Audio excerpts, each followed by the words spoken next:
नमस्कार, सत श्री अकाल, राम राम सा खंबागणी वणक्कम। आप सभी का और टीम मीडिया में फिर से स्वागत है। हमारे साथ जुड़े हुए डॉक्टर अविनाश सिंह की फैक्ट यूट्यूब चैनल से बहुत सारे लोग नए-नए जुड़ रहे हैं, इसलिए एक बार दोबारा से मनमौजी, मस्त मौला ये जो है ना अविनाश जी, इनको थोड़ा-सा इंट्रोड्यूस कर देती हूँ। आईआईटीएन है बाय डिग्री, बट उसके अलावा अपने पैशन के हिसाब से यूट्यूब चैनल भी चलाते हैं। He is a data scientist and he is a data analyst. Psephologist वैसे ही बन जाते हैं क्योंकि जब ये डेटा को एनालाइज करते हैं तो सारी चीजें अपने आप ही निकल कर आ जाती हैं, तो वो बाय डिफॉल्ट इनका जो ऑटोमेटिक है वो हो जाता है जी।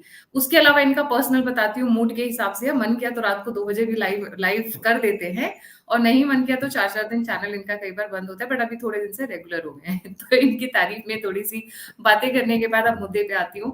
भाइयों और बहनों वर्ड इतना पॉपुलर हो गया जब से डीमोनेटाइजेशन रात को 8 बजे मोदी जी ने किया था। वो तारीख, वो घड़ी, वो ऐसी थी जिस दिन बहुत माने जाने करप्ट, जिनके मतलब जो चलते स्कूटर से थे या रिक्शा में, पर उनके गोडाउन्स में नोटों की चट्टियां हुआ करती थी, मतलब ऐसे स्टैक्स हुआ करते थे, जब बर्बाद हुए। वहीं से शुरू करूंगी। अविनाश भाई, ये जो डीमोनेटाइजेशन हुआ, फिर 2,000 रुपए का नोट, और अभी 500 की बात चल रही है, उस पर हम बाद में आएंगे, उसको होल्ड पे रखिएगा।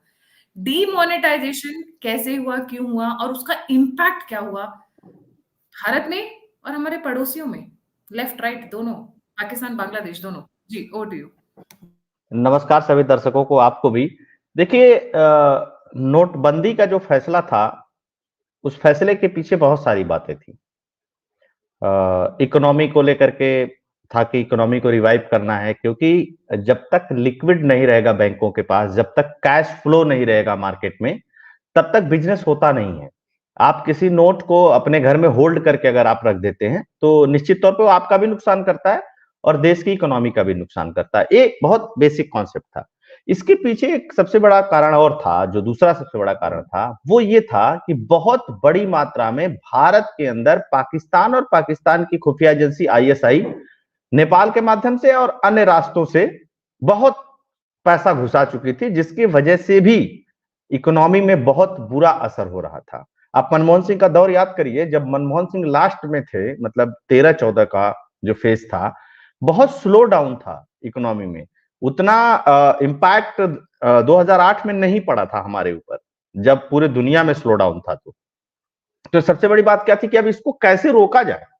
और उसमें से भी आप याद करिएगा कि जो लाल नोट थी 1,000 की और जो पीली नोट थी 500 की, इसकी मात्रा बहुत बड़ी थी।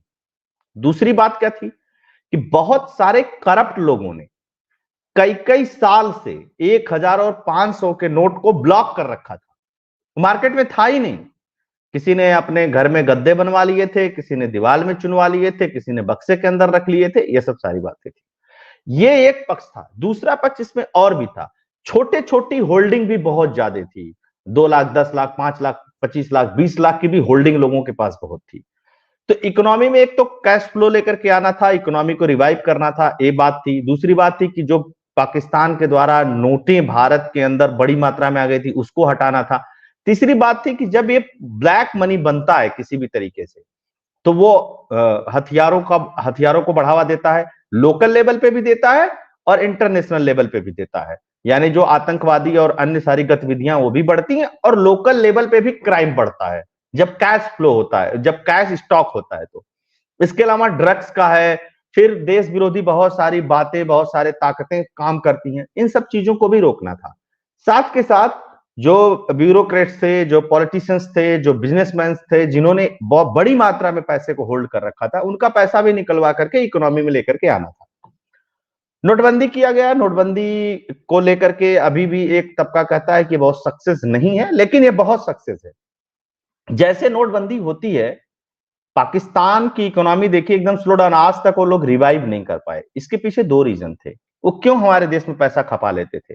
इसलिए खपा लेते थे कि कांग्रेस के जमाने में बिड उसी कंपनी को दी गई थी जिस कंपनी से पाकिस्तान कागज खरीदता था, उसी कंपनी से भारत कागज खरीदता था। तो कागज की सिमिलरिटी थी एक तो सबसे पहले, और वो छाप करके दे देते थे क्योंकि वो पहले से करप्ट लोग हैं, उनको लगता है कि यही सब करके हम जिंदा रह सकते हैं।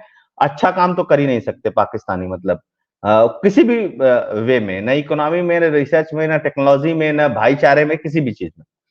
खैर, तो ये इन सब चीजों पे रोकथाम हुई।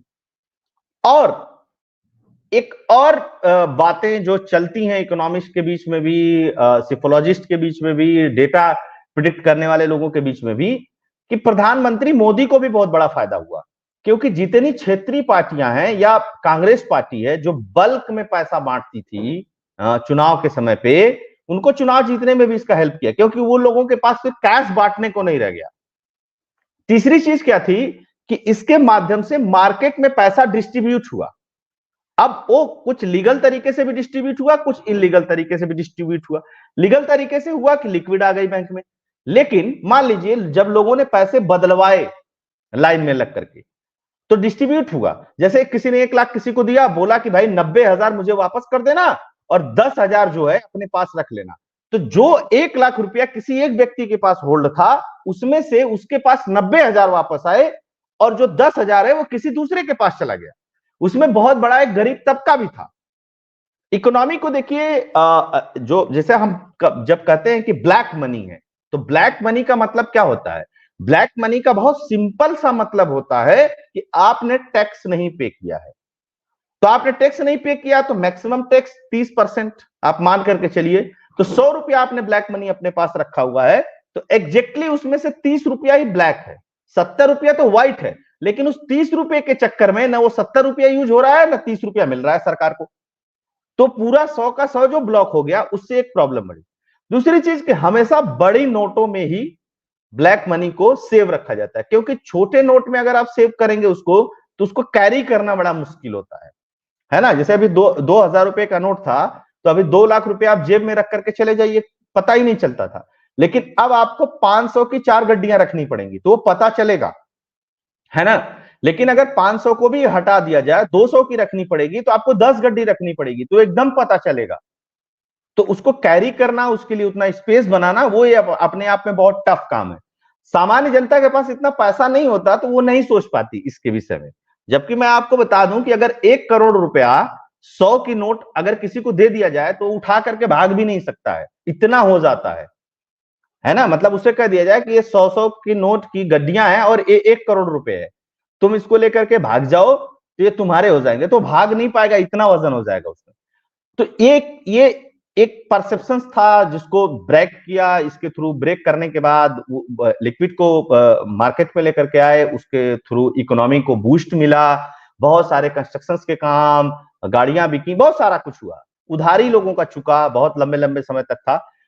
गोल्ड की डिमांड अगर आप देखेंगे तो नोटबंदी के बाद जो गोल्ड है उसके रेट बढ़े, है ना। ऐसा नहीं कि सारा पैसा व्हाइट हो गया, नहीं, ब्लैक हुआ, लेकिन एक्सचेंज भी हुआ, बदला भी, आया भी, मार्केट में भी आया। तो ये चीज थी।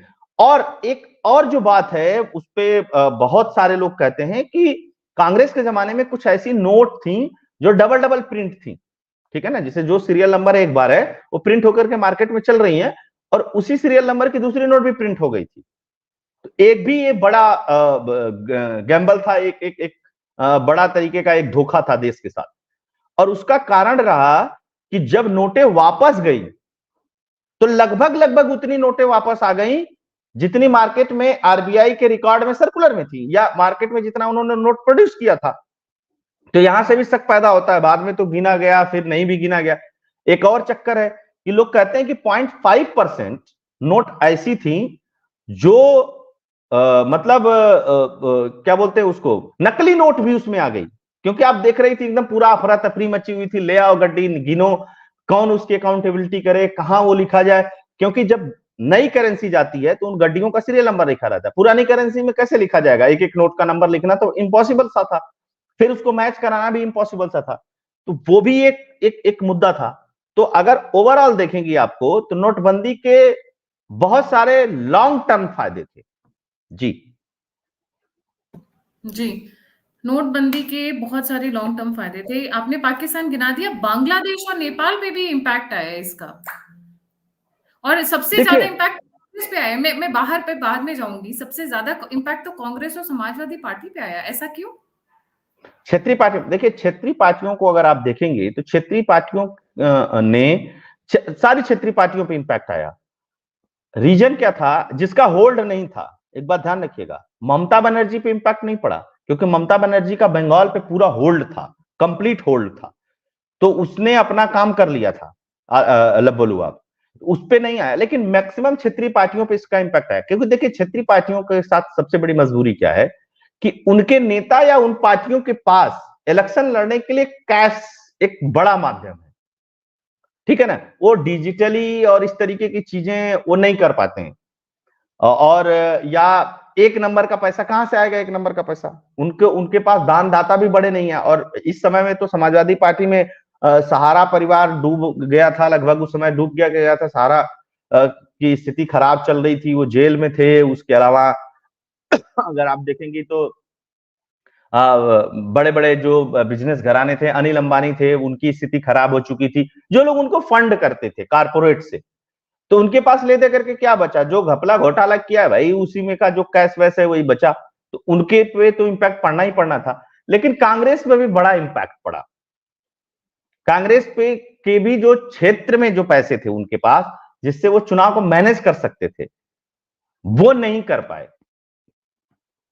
और ये एक बड़ी सच्चाई है कि हमारे देश के इलेक्शंस में बड़ी मात्रा में पैसा खर्च होता है। लीगल जो होता है उसको छोड़ दीजिए आप, लीगल को भी अगर आप देख लेंगी तो वो भी बहुत बड़ा पैसा है। मतलब आप सोचिए कि एक विधायक 40 लाख रुपए तो खर्च कर सकता है आज के डेट में। स्टार प्रचारक की कोई लिमिट नहीं है, 40 स्टार प्रचारक कितना भी खर्च कर सकते हैं। पार्टी लेवल पे आप कितना भी खर्च कर सकते हैं, ठीक है। तो ये जो लीगल पैसा है, जो चुनाव आयोग और सब इसके सिस्टम के नजर में है, इसको भी अगर आप देखेंगे तो बहुत बड़ा अमाउंट होता है ना। अगर अगर सिर्फ भाजपा भाजपा की बात कर ली जाए या कांग्रेस की ही बात कर ली जाए, तो मान लीजिए कि 80-100 करोड़ रुपया तो लीगल खर्च कर सकते हैं मध्य प्रदेश के चुनाव में ना आज के डेट में, विधायक सिर्फ। मैं और बाकी लोगों की बात नहीं कर रहा हूं, सिर्फ दो पार्टी के 200 करोड़। अब यहां पे लगभग इससे दुगुना तिगुना पैसा इलीगल तरीके से खर्च होता है, क्योंकि 40 लाख रुपए में चुनाव नहीं लड़ पाते हैं। क्यों नहीं लड़ पाते हैं? बहुत सारे चीजें होती है, गाड़ी मैनेज करना है, मैनेज करना, वो मैनेज करना। तो वो पैसा कहां से आएगा? मान लीजिए 10-20 लोग होंगे जो सक्षम होंगे, 25-30-40 लोग होंगे जो सक्षम होंगे, जो बिजनेस करने वाले होंगे या इस तरीके के होंगे। बाकी लोगों के लिए तो मुसीबत है। और ये चुनाव के समय का मामला है। चुनाव के आगे पीछे, जब चुनाव की घोषणा हो जाती है, उसके आगे पीछे भी खर्च होता है पैसा, है ना। कोई ऐसा थोड़ी ना कि वही वही पूरे 2 महीने में ही सब लोग चुनाव लड़ते हैं, उसके आगे पीछे पैसा खर्च नहीं होता। उसके आगे पीछे भी पैसा खर्च होता है, बड़ी मात्रा में पैसा खर्च होता है। और बहुत सारा काम तो चुनाव के समय पे उधारी में होता है कि चुनाव के बाद हम पैसा देंगे आपको, क्योंकि इस समय पैसा नहीं दे सकते। तो ये जो इम्पैक्ट है वो पड़ता ही पड़ता है लोगों के ऊपर, और कांग्रेस के ऊपर ज्यादा पर पड़ा, क्योंकि कांग्रेस वही ओल्ड तरीके से चुनाव लड़ने वाली पार्टी थी, ओल्ड तरीके से पैसा खर्च करने वाली पार्टी थी, और उसका परिणाम भी आपने देखा ही है, सबको पता है। जी जी। What about Nepal and Bangladesh? देखिए, नेपाल पे कोई बहुत इंपैक्ट नहीं पड़ा। नेपाल पे इसलिए नहीं इंपैक्ट पड़ा क्योंकि हमारे यहाँ फ्रीक्वेंटली करेंसी चलती है, ठीक है।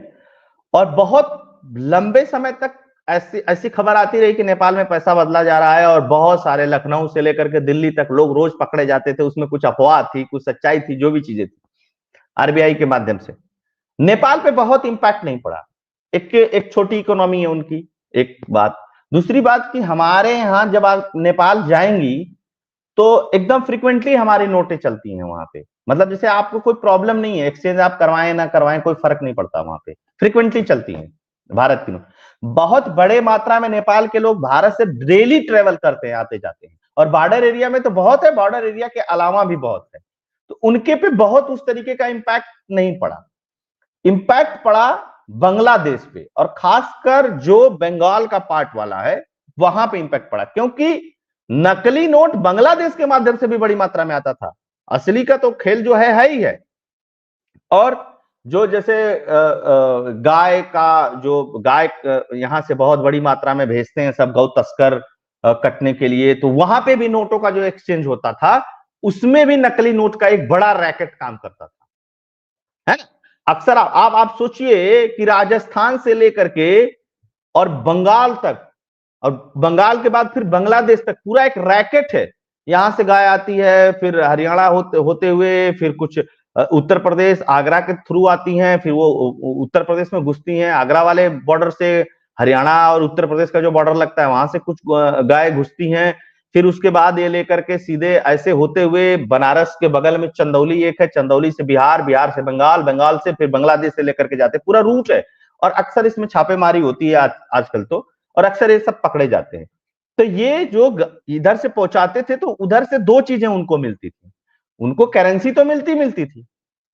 अब भाई इन लीगल करेंसी कितना आप दे पाओगे? कोई गवर्नमेंट टू गवर्नमेंट ट्रांसफर तो था नहीं वो, या आप सामान इंपोर्ट एक्सपोर्ट कर रहे हो तो गाय के बदले तो आप कुछ ले नहीं रहे थे ना। दो चीजें आ रही थी, गाय के बदले थोड़े बहुत हथियार आ रहे थे बांग्लादेश से, बाकी तो पैसा चाहिए था। तो पैसा क्या करते थे कि जो नकली नोट है उसको डबल करके देते थे। जैसे भाई 1 लाख की गाय बिकी, ठीक है ना, उसमें गाय भी थी, बैल भी थे, भैंस भी थी, अन्य जानवर भी थे। तो 1 लाख की मान लीजिए गाय बिकी या कोई जानवर बिका, ठीक है ना, 10 जानवर 20 जानवर जितने भी बिके, उसके बदले में उन्होंने कहा कि 2.5 लाख रुपया ले लो, नकली ले लो, एकदम असली की तरह है।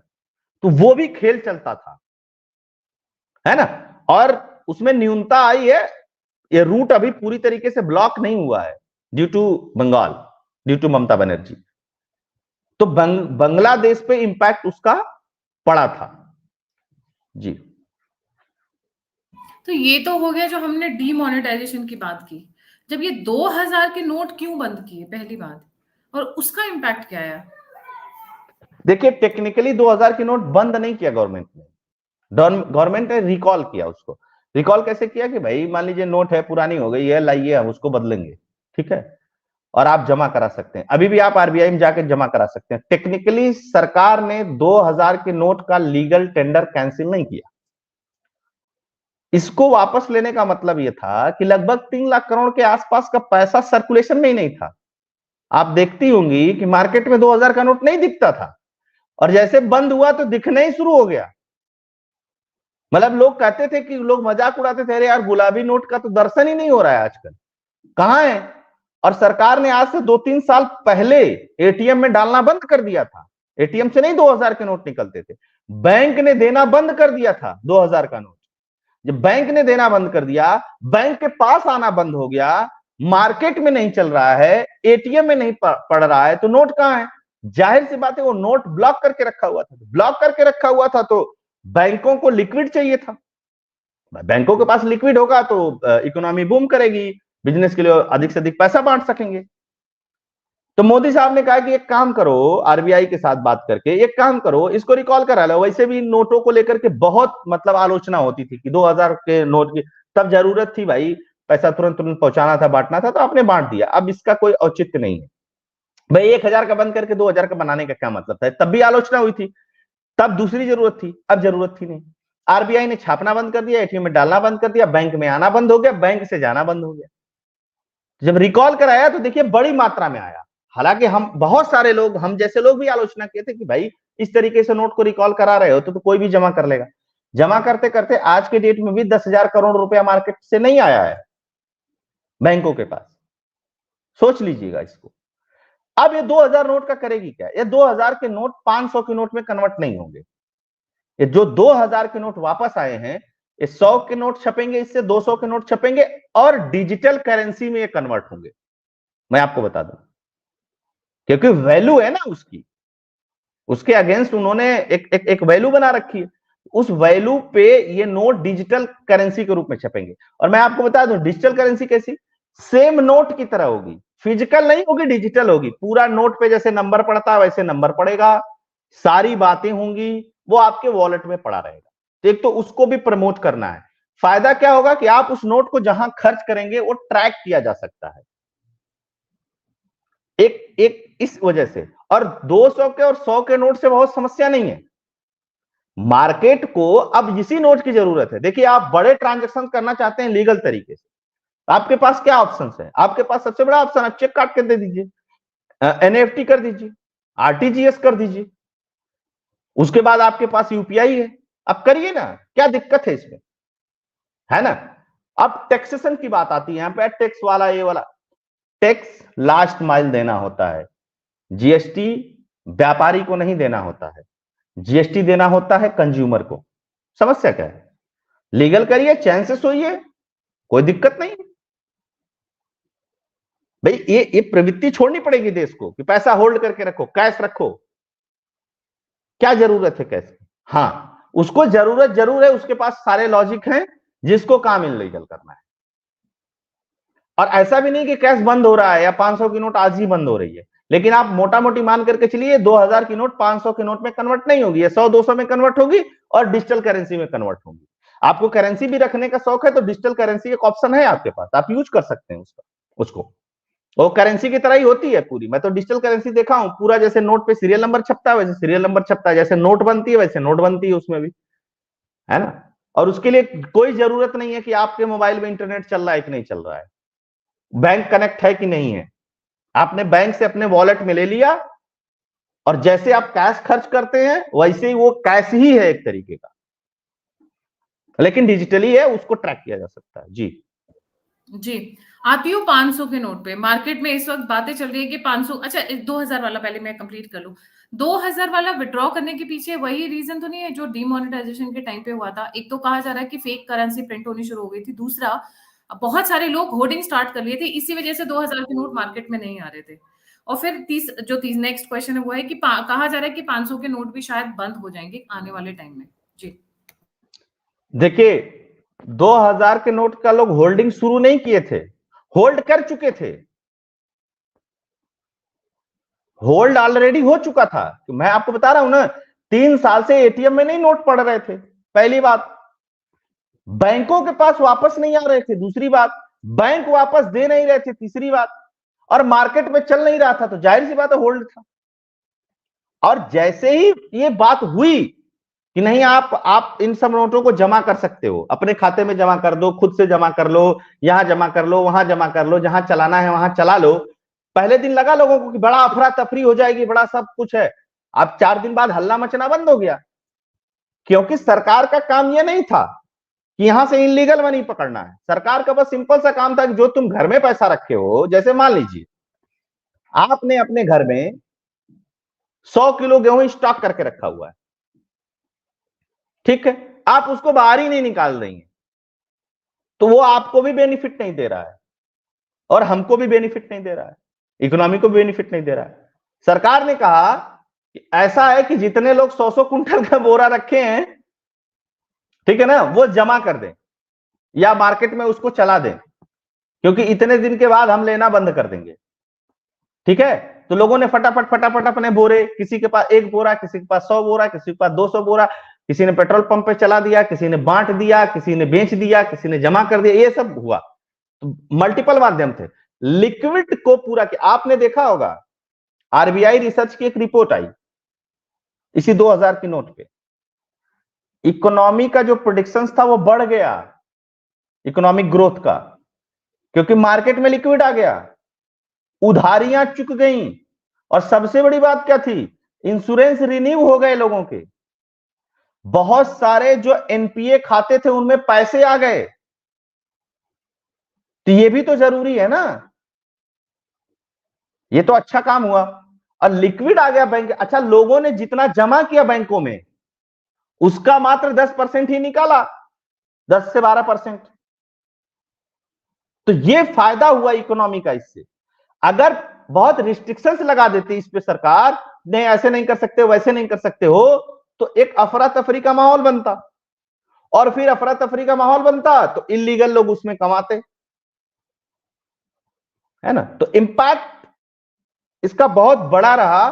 और 10,000 करोड़ में भी अभी सरकार ने कहा कि अब आरबीआई में लिफाफे में नोट डाल करके अपना बैंक अकाउंट नंबर लिख करके दे दीजिए, 20-20 हजार के हिसाब से खुद जाकर के जमा कर लीजिए, तब भी 10,000 करोड़ मार्केट का वापस नहीं आया। 10,000 करोड़ रुपया बहुत बड़ा अमाउंट होता है, आप ये समझ लीजिए। बड़ी बड़ी योजनाओं के लिए भी 10,000 करोड़ रुपया नहीं अलॉट होता है। तो यहां पे बहुत वैल्यू टर्म में बहुत फायदा हो गया।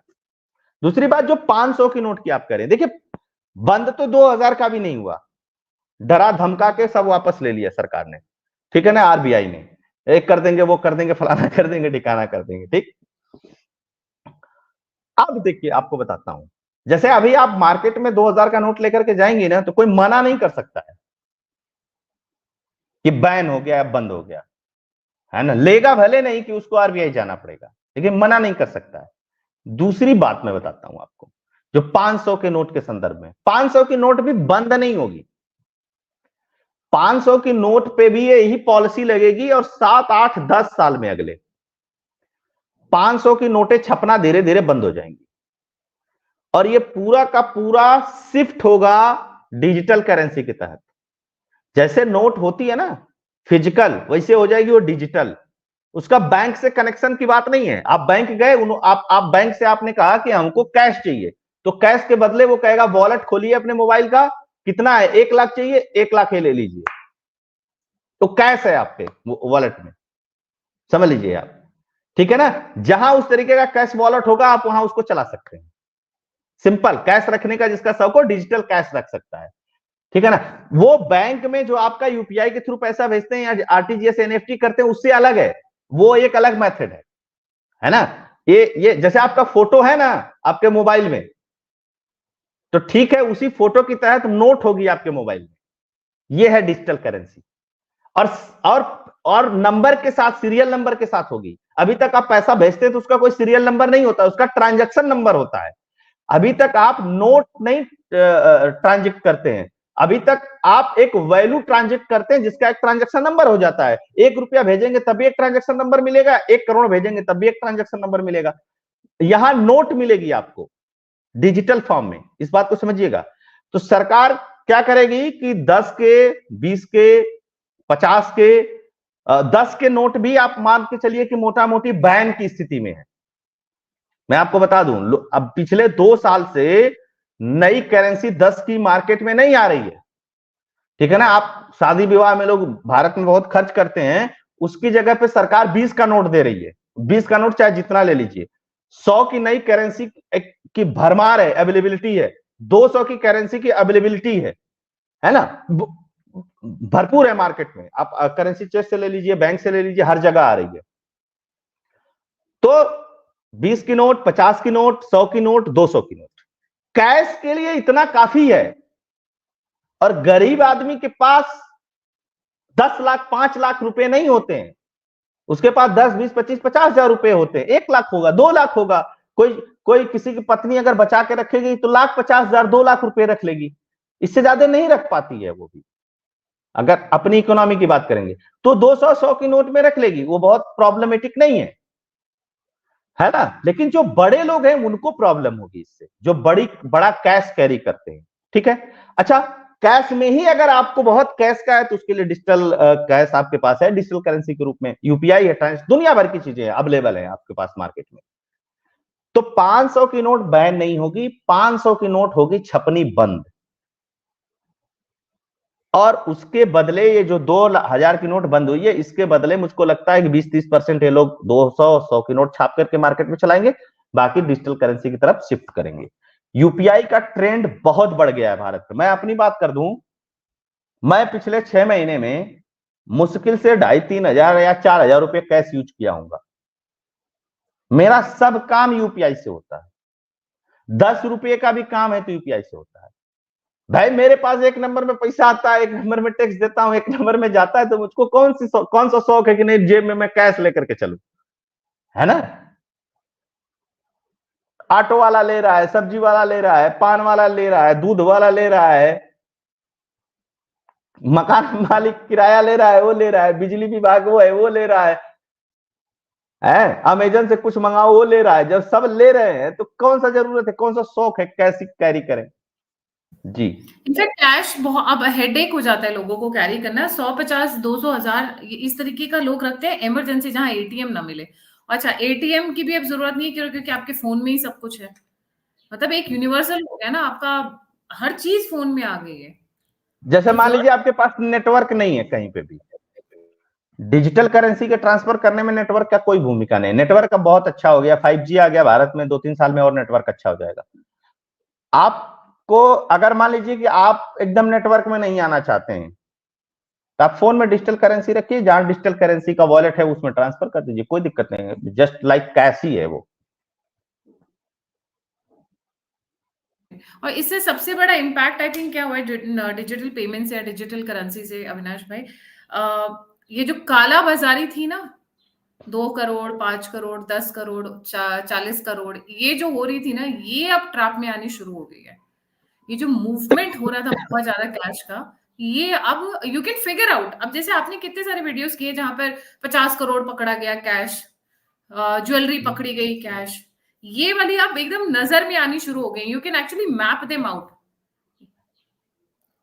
इलेक्शन से देखिए रिलेटेड, तो ये डाउन देखिए होगा अब। देखिए ब्लैक मनी जो सबसे अधिक है वो लैंड और बिल्डिंग्स में है, सबसे बड़ी मात्रा में। सेकंड नंबर पे जो ब्लैक मनी है वो गोल्ड में है, गोल्ड में है, थोड़ी बहुत सिल्वर में है, इस तरीके की चीजों में। थर्ड नंबर पे जो ब्लैक मनी है वो आप एक तरीके से कह सकते हो कि जो इलीगल बिजनेसेस हैं उनमें है। फोर्थ नंबर पे कैश में है ब्लैक मनी, क्योंकि आप मल्टीपल रोटेशन को मत भूलिए।